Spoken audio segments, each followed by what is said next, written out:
Shalom, part 2. Leviticus 1 study. So basically what it's telling you is, mix, set, cover as a tabernacle, join and weave your worship, reverence, your thanksgiving on your head, beginning foremost of elevation. So you're gonna like be weaving all these symbols in and understanding how the tabernacle is patterned as Ezekiel 43 told you to do. For all you Torah teachers out there, or, you know, you're gonna understand what all this is. So all those on Facebook, we made a group, Non-Shield Israelites, and I don't really post in there too much because I saw the lack of proactivity in there. You know, Torah teachers, I don't know if you like, listen, man, the Most High doesn't expect you to get this and then go about your way wandering because you still don't understand. This knowledge is like, you do understand. You get the gist of it. But there's like so much in here that you don't understand. There's no point in like you being like, okay, yeah, I understand the temple pattern. I'm just going to like separate myself from these guys and go off and do my own thing. Because you're going to go off. Because there's another person in here who's dedicating their life to studying all the symbols in here. And we can tie it all together. So don't be like, I'm not going to name his name, but there's a brother who is an Israelite, but he's off into another philosophy. And he tries to like incorporate this into his philosophy and it doesn't work. He can't give you the meat and potatoes of it because he just can't do it. There's no one else to even build with. The brother Yagad from Facebook, he's a brother that got it. He became proactive, so he understood. But don't stray off, brother, because there's still more that you have to understand. You know, the Most High told, you know, we're a community here. So one dude, it ain't gonna cut it. It's just how it works, man. You can't set up the tabernacle with one dude. All right, let's continue on. So basically, that number 4 was telling you to lean your head. So I'm going to try to explain verse 4 in a outward form for you. Within your power, to all this knowledge, apply it to the self of the temple, to the self. Your burnt offering is the animal here. It's a quality of the animal. It's qualities you take upon yourself, within yourself.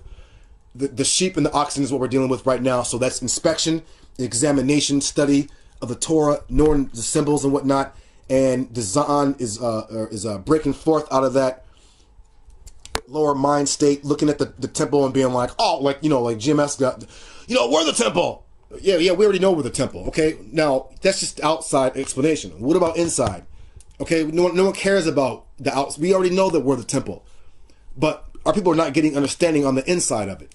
Okay? But they're not going to get into that because that's not their portion. Let's go down to, oh, I'm sorry, I'm still not done. And it should become acceptable for him. Did that finish 4?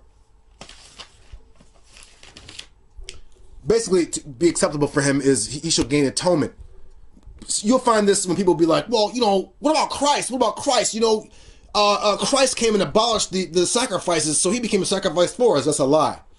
First off, these sacrifices, as you can see in here for Leviticus, are these sacrifices, you know, I don't know how, I already explained this before. You know, you can put an animal on the altar and burn it, but Yah wasn't, and Moses and them weren't expecting you to think that this is an outward thing. They expected you to like study the Torah, so you understood that when you put an animal on the altar to sacrifice it, you understood what this meant. You just weren't like putting an animal on a thing and being like, okay, God took away my sins. No, it was dealing with within the self. He expected you. This is why the Levites were the teachers, because they're telling you what all this really meant, what these sacrifices really meant. They're not, you know. If you don't understand, I don't know what else to say to you. But this is just what it is, man. The sacrifices are super deep themselves if you understand what they mean. Let's continue on. We're going to verse 5. Verse 5. Oh, where are we at? Leviticus 1, verse 5. He shall slaughter the bull before Yah. So, Shathak, son of Bakwar, before Jah, or Yah. Bring within the self the sacrifice and slay the lower self as opposed to Molech sacrifice. I put that down there because when you're bringing you're putting the ox on the altar and you slay it. Basically, what you're saying is you're slaying your lower self. The blood is spilled apart here, which is, the blood also signifies on your atonement. which means separating yourself from your lower self, from the Egyptian self, because the blood offers atonement. If you know, it's basically the blood is the life. So if you're spreading your life around, separating yourself from this life, that means you're separating yourself from the lower self. You're ascending. This is why it's called the elevation offering. The word for elevation offering is called Allah, which means to ascend. You're going to be separating, setting yourself apart, and ascending up.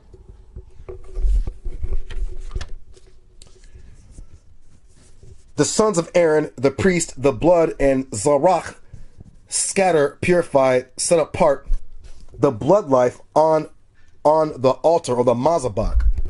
So you're gonna be spreading the blood all around the mazabak, which is mazabak, which means with sacrifice or with slaughter. You're gonna kill the lower self man within the self and elevate. And the blood spilled around here is your separation, because it's blood, it's movement. But you're gonna be spreading your blood around it and setting yourself apart from Egypt mind, American mind, lower self, carnal Israelite mind.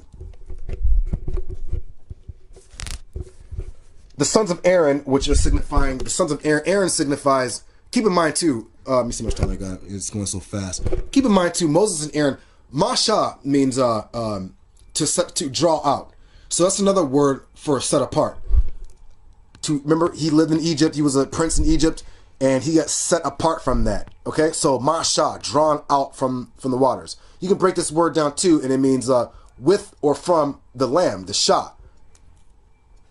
The lamb, Shai, She, Shah. Okay, it's another word for Moses.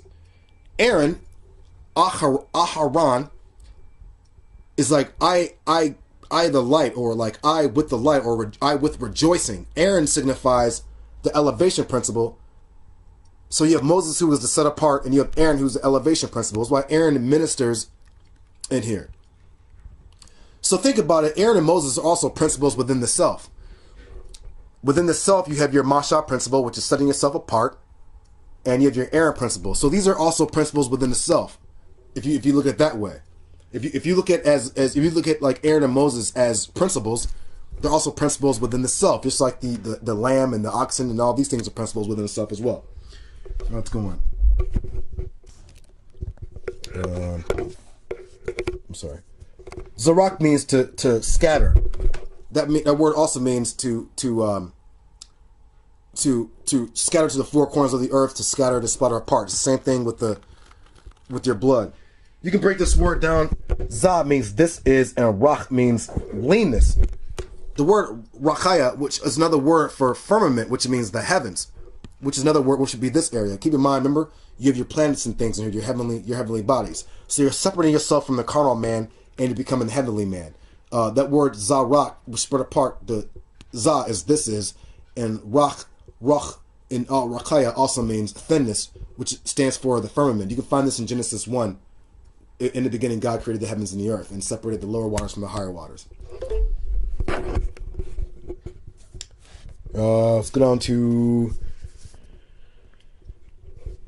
He shall bring the blood and throw the blood on the altar all around. So, we already showed you that. Which is at the entrance of the tent of meeting. Which is at the, he throws the blood around the altar, his lower self, so that he can enter into the holy place and study the Torah in here. Remember, this is your Torah. This is your wilderness. This is you entering the Holy Land. Oh, also called the woman, the wife, the holy place. Excuse me, etc. How much time are we at?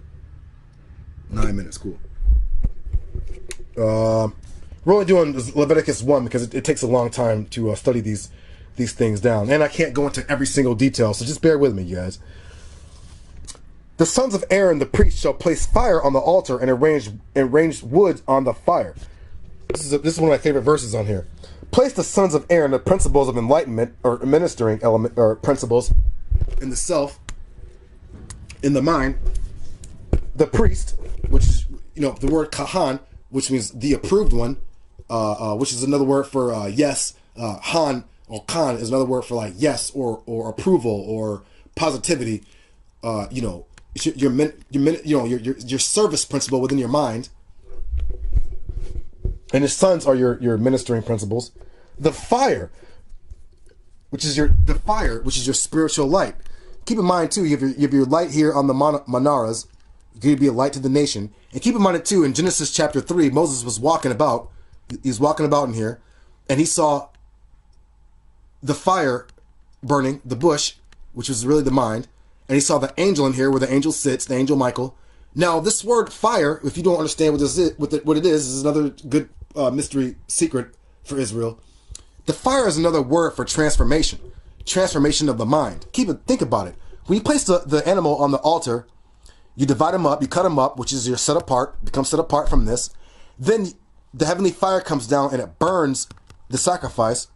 And the sacrifice becomes, or the animal becomes ashes, right?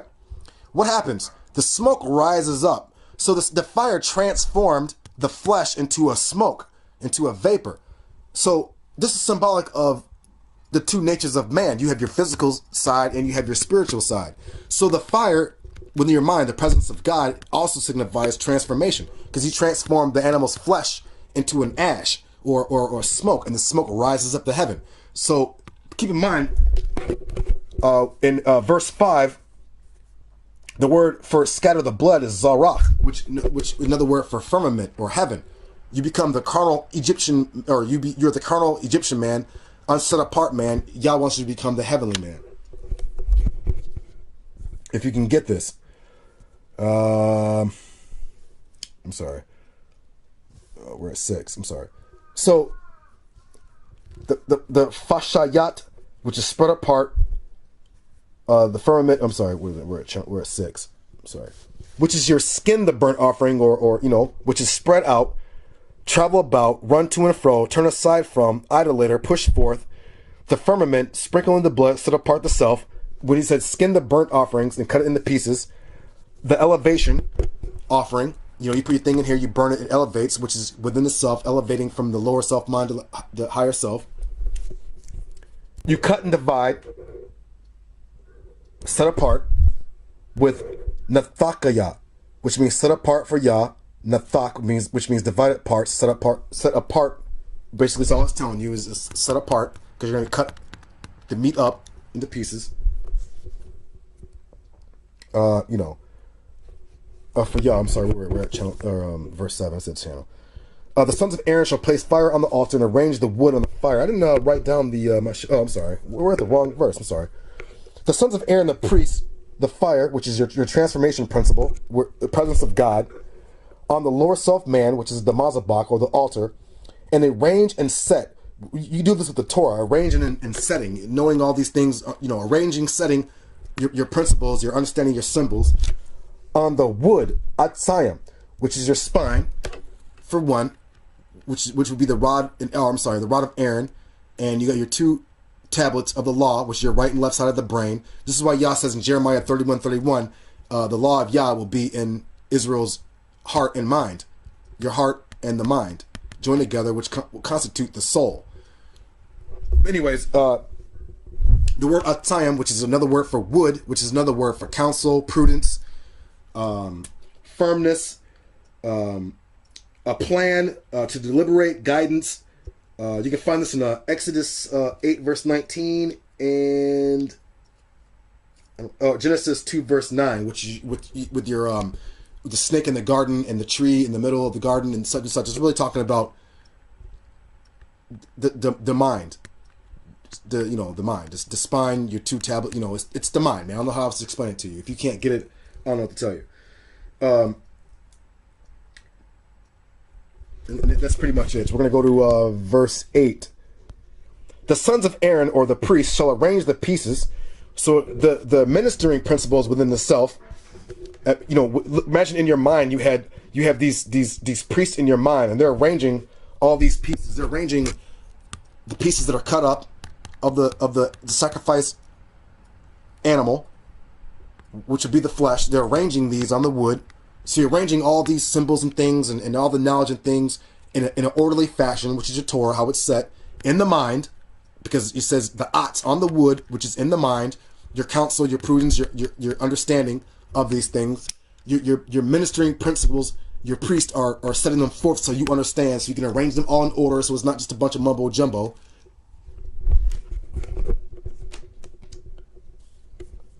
arrange set on the wood over the spiritual light or the presence of the fire, which is your, when you place them over the fire, remember your fire is transforming. So once you do all this, you get transformation of the self.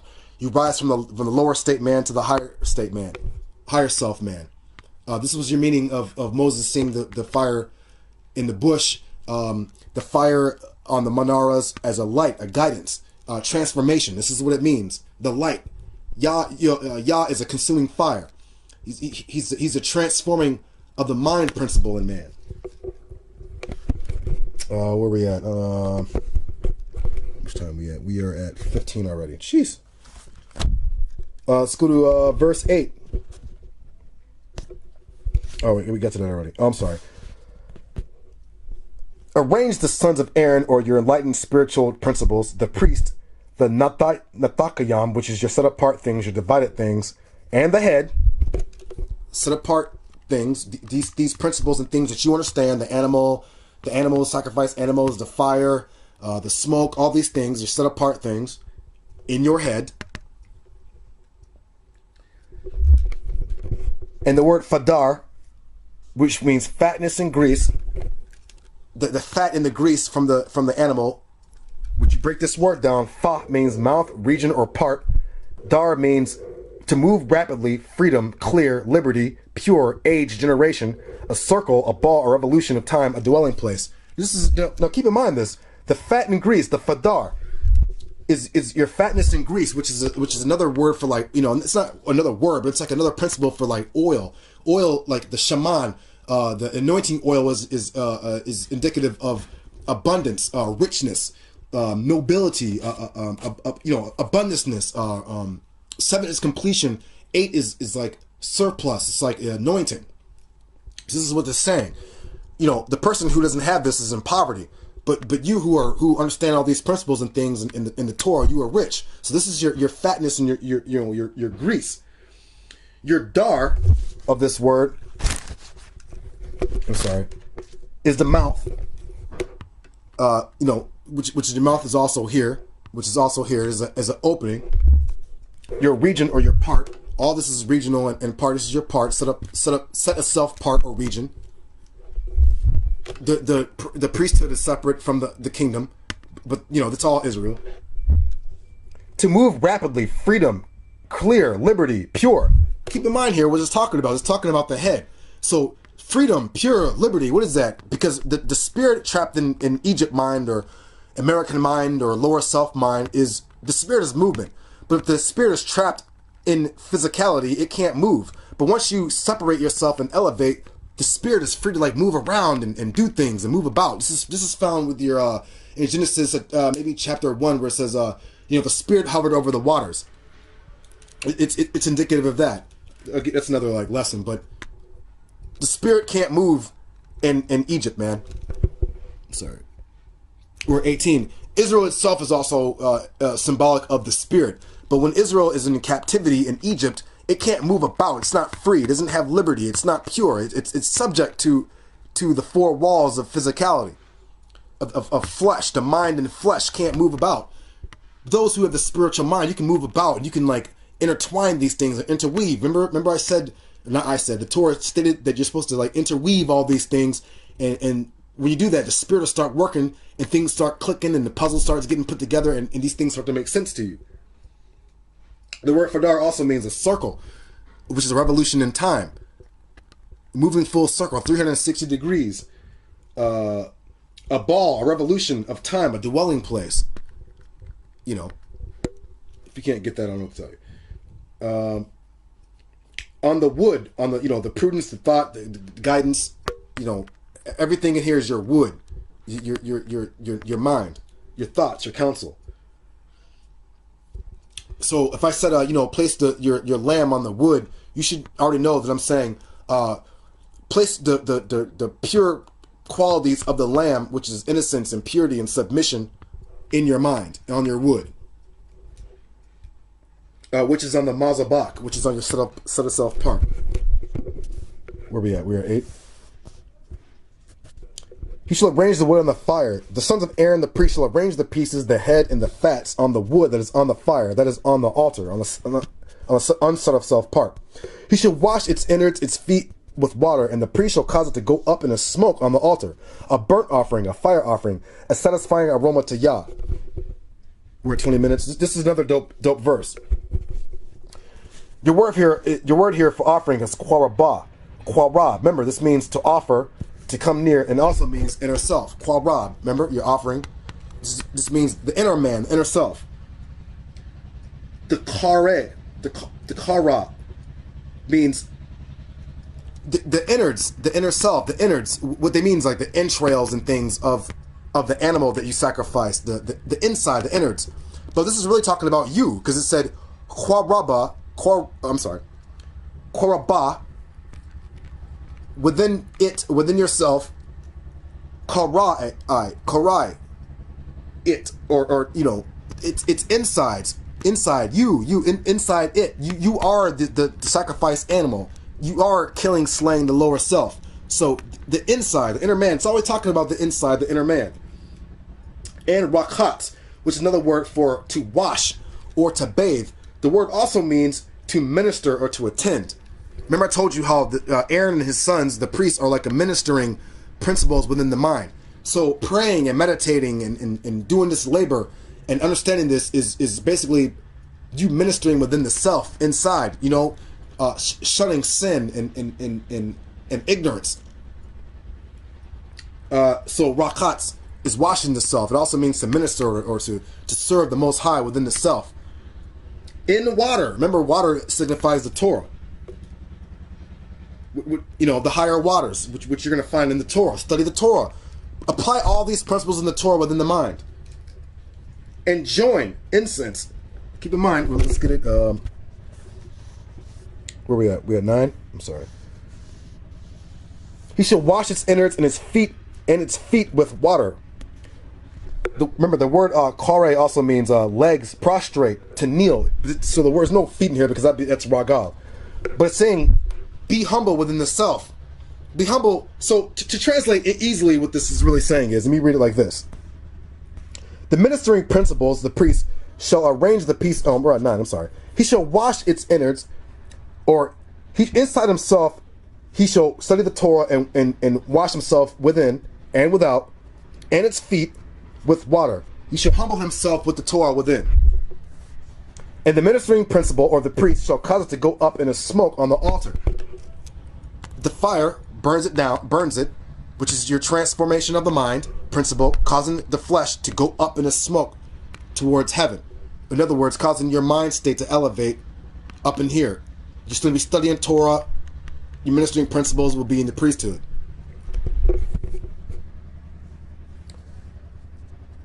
And join, the word incense, kwatayar, also means when smoke rises and it goes up to heaven, you understanding all this, you are to join the smoke to the heavenly realms, to the what is it, zarach, which would be like the firmament. You are to join.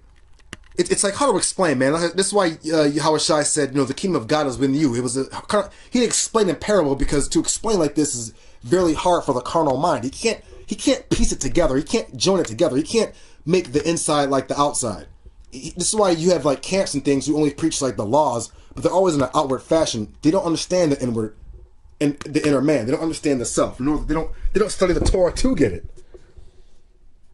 Let's see how much time we are at. 23. Let me close this out. Open up part 3 real quick.